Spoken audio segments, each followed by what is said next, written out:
에스겔 40장 38절로 49절까지의 말씀, 우리 다 같이 한 목소리로 합독하겠습니다.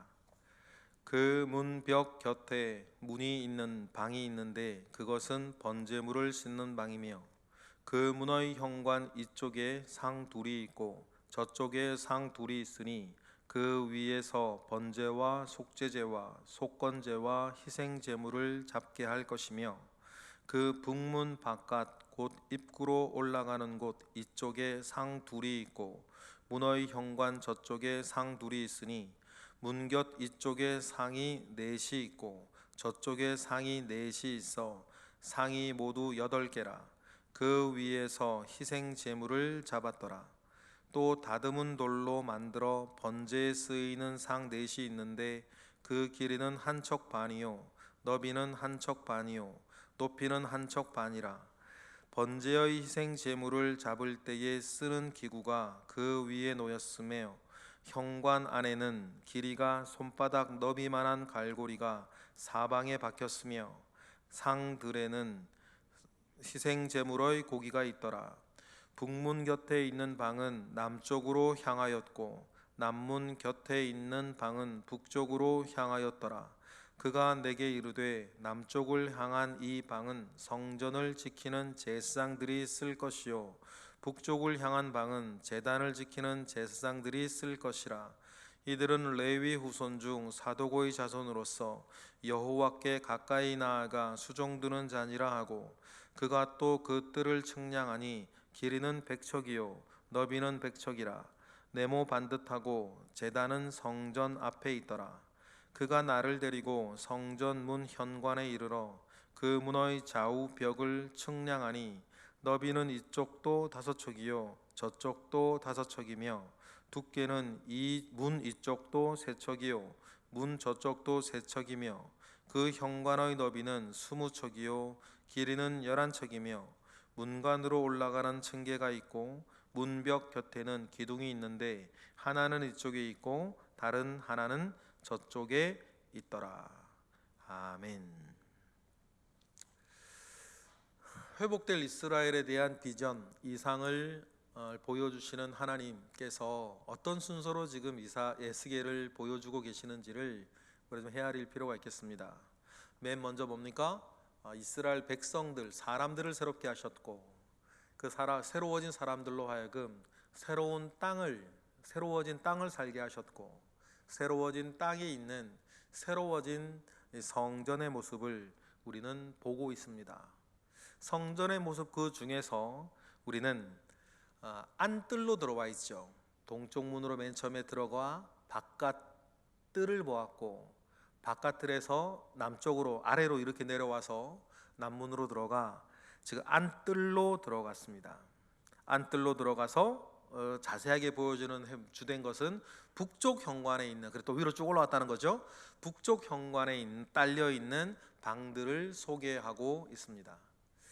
이 방들을 소개할 때 특징이 하나 있습니다. 여태까지는 그런 이야기가 없었는데, 이 안뜰에 있는 방들을 소개할 때의 특징이 뭐냐면, 그 방에서 하는 일들이 무엇인지, 안뜰에 있는 이 물건들, 이 장비들을 통해서 하는 일들이 무엇인지를, 그 일까지 소개하는 것이 특징이겠어요. 일을 소개하는 이유는 뭐겠습니까? 그곳에서 하는 일이 매우 중요한 일이기 때문이에요. 여러분, 그 안뜰에서 하는 일, 안뜰에 여러 장치들이 되어 있는데 그곳에서 하는 일이 뭡니까? 바로 속죄하는 일이에요. 이건 속죄와 관련이 있는 일이고, 우리가 이스라엘의 회복에 대한 비전을 나눌 때에 이 속죄의 내용은 되게 중요하죠. 왜냐하면 핵심적인 사항이기 때문이에요. 그래서 39절에 뭐라고 이야기를 합니까? 38절에 번제물을 쓰는 방이다 라고 이야기하고 39절 읽어보겠습니다. 그 문의 현관 이쪽에 상 둘이 있고 저쪽에 상 둘이 있으니 그 위에서 번제와 속죄제와 속건제의 희생 제물을 잡게 할 것이다 라고 합니다. 그래서 번제와 속죄제와 속건제 희생 제물을 잡게 할 것이다. 번제라 그러면 가장 중요한 정신은 다 드리는 거죠. 하나님 아버지 앞에 제물을 드릴 때 남김없이 다 태워 드리는 그 다드림의 정신이 있는 것이 번제인데, 이 번제는 모든 화제, 그러니까 불로 드리는 제사의 기본 되는 것이 이 번제고, 그 다음에 어떤 사람의 죄를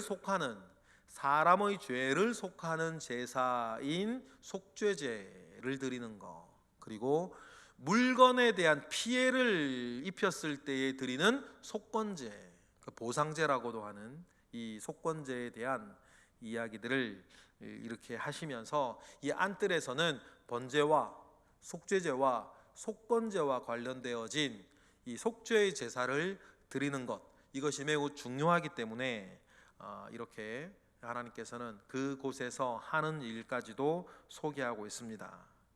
근데 그 속죄하는 제단이 총 8개가 있다, 이렇게 얘기를 하시죠. 우리 41절 읽어보겠습니다.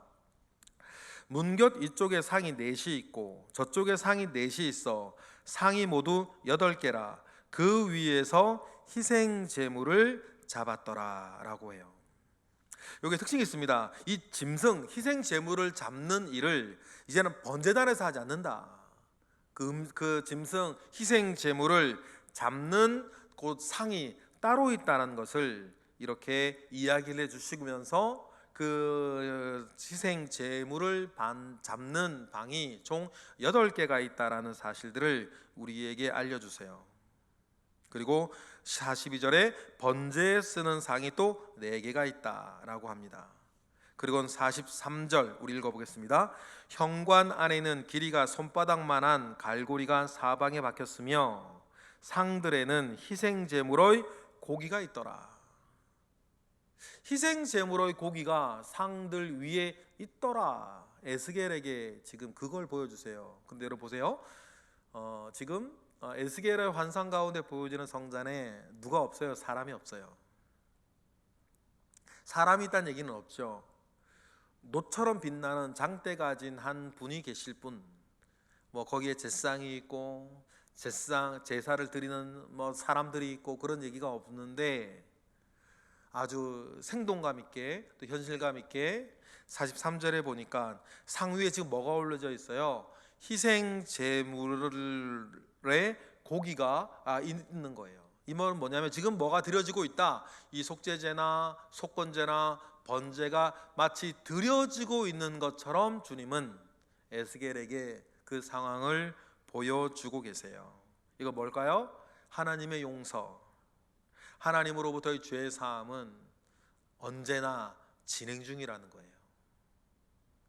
여러분, 그러니 우리가 주기도문 할 때에도 하나님, 내가 나에게 잘못한 사람을 용서해 주는 것 같이 주님, 나의 죄도 용서해 주십시오. 우리가 주기도문마다 기도하는 것, 우리가 받는 축복이 뭡니까? 하나님의 죄사함, 하나님의 용서는 지금도 진행 중이고, 그렇기 때문에 우리가 그 감사한 마음 가운데에 가지는 사명이 뭡니까?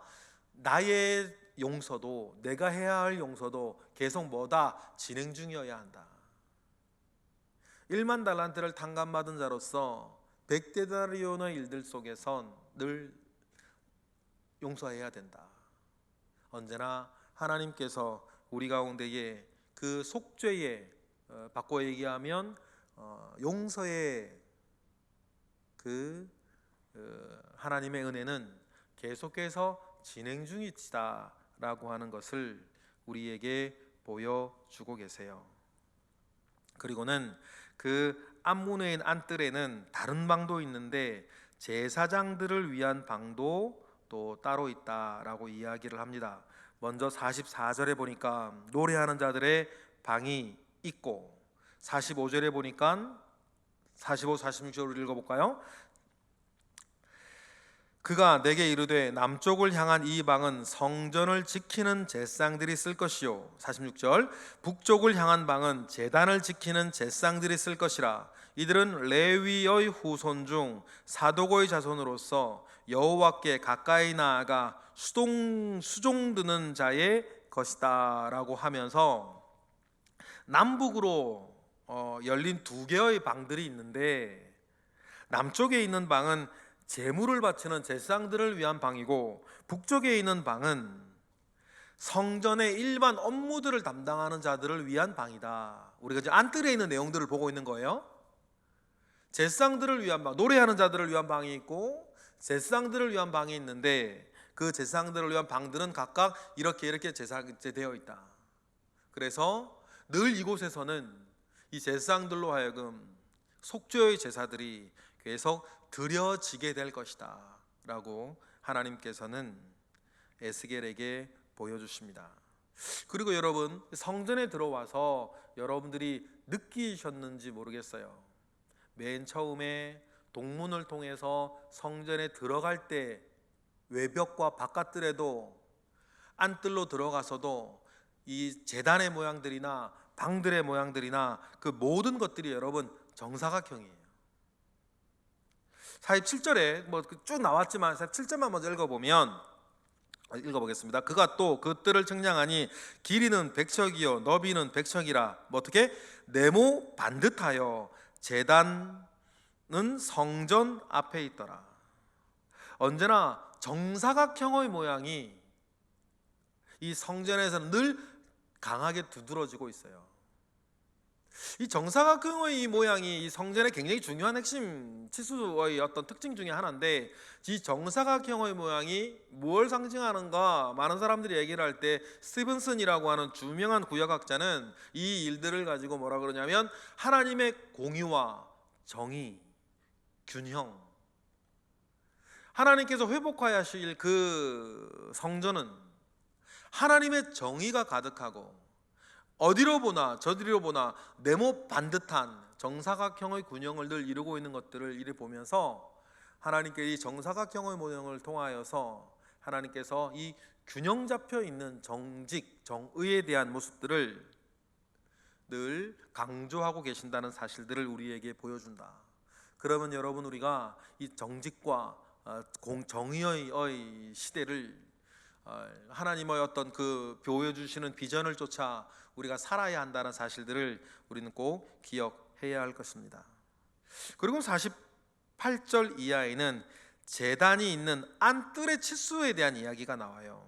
이쪽도 뭐 5척이고 이문 저쪽도 5척이고 현관의 너비는 20척이고 11척, 길이는 11척이고 문간으로 올라가는 층계들에 대한 이야기가 이쪽 저쪽에 있다라고 하면서 제단이 있는 안뜰에 대한 치수들을 이렇게 보여주고 계십니다. 여러분, 오늘 본문을 우리가 기억하면서 오늘 이 안뜰에서 일어나는 모든 일들 속에서 우리가 한 가지 우리가 꼭 기억해야 될 것은 하나님이 어떤 분이시냐. 하나님은 용서하시는 분이시다. 그리고 하나님은 용서하기를 원하시는 분이시다. 여러분, 우리를 향해 서 있는 하나님의 모습, 하나님의 성품 가운데에 우리가 꼭 기억해야 할 하나님의 모습은 뭡니까? 하나님은 용서하시는 분이시고 또 용서하기를 원하시는 분이시다 라고 하는 사실들을 여러분, 우리는 꼭 기억해야 될 것입니다. 그러니 우리는 언제나 하나님의 주시는 은혜 가운데에서 들어가 용서받고 또 용서받은 자로서 우리 주변의 여러 일들 가운데에서 용서하는 그 일들이 하나님 아버지 앞에 이 세상 가운데 늘 펼쳐지기를 바랍니다. 용서는 주님께서 우리를 사랑하신다라고 그리스도인들이 꽃 피우는 꽃 아니겠습니까? 그러니 우리의 일은 먼저는 언제나 돌이켜 하나님께로 돌아가는 것이요, 또 하나님께 용서받은 자로서 우리 주변에 있는 모든 일들에 대하여서 할 수 있는 대로 용서하는 여러분, 그 일들이 우리 가운데에 있기를 바랍니다. 안뜰에서는 그 일이 벌어지고 있고 그 일이 너무나 중요하기 때문에 다른 방들과는 달리 이곳에서는 어떤 일들을 하고 있는 것이다 라고 하나님은 우리에게 보여주셨습니다. 이런 걸 이렇게 보여주신 하나님의 뜻을 우리가 헤아려서 하나님의 뜻에 순종하며 살아가시는 저와 여러분 되시기를 주님의 이름으로 축복합니다. 기도하겠습니다. 할렐루야. 하나님 아버지로부터 말미암아 오는 선한 일들이 우리 가운데 있습니다. 주여 역사하시고 하나님 아버지로부터 말미암아 오는 일들이 우리 가운데에 있고 그 일 가운데에서는 언제나 우리를 용서하시고 씻어주시며 새롭게 하시는 은혜들이 있음을 다시 한번 확인하나이다.